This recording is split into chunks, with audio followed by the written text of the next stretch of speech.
in a previous episode, we talked about how God made the plant-based diet originally for mankind. And that plant-based diet stayed the same until after the flood. And then in Genesis 9:3, God tells Noah when they were leaving the ark that they could now eat animals.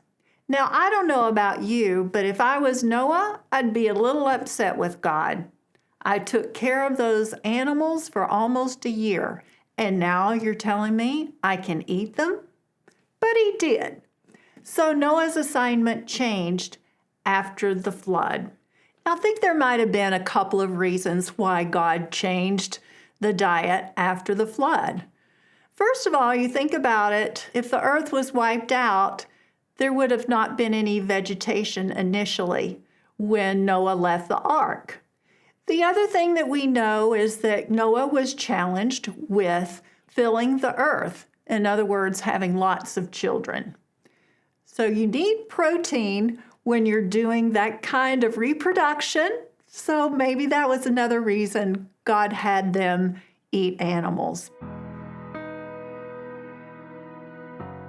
Then we see in Exodus chapter 16 how God provided manna for the Israelites for their trip through the desert for 40 years. So every day, God provided manna for the Israelites. Now, we don't really know the exact ingredients, but we have some good probabilities on that. First of all, it was like bread, which is a complex carbohydrate, which would have been needed for the trip through the desert. Another probable ingredient was dates. Dates have sugar in them, which would have been needed for the energy for the long trip through the desert. Probably the most famous or the most well-known dietary laws in the Bible are the kosher laws, which were given to the Israelites in Leviticus. These laws were given to the Israelites as they were entering the Promised Land. We know the Promised Land was described as an abundant land, full of milk and honey. Sounds a lot like America to me. How about you?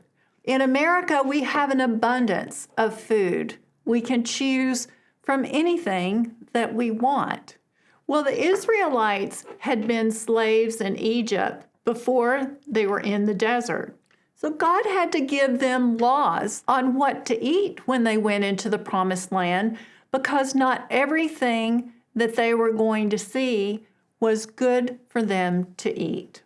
Sounds again like America.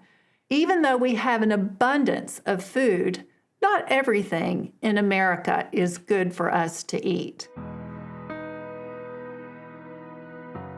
So what assignments do you have?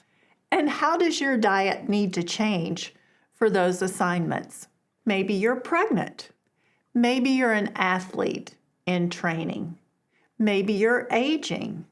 All of those different types of assignments need an adjustment to your diet.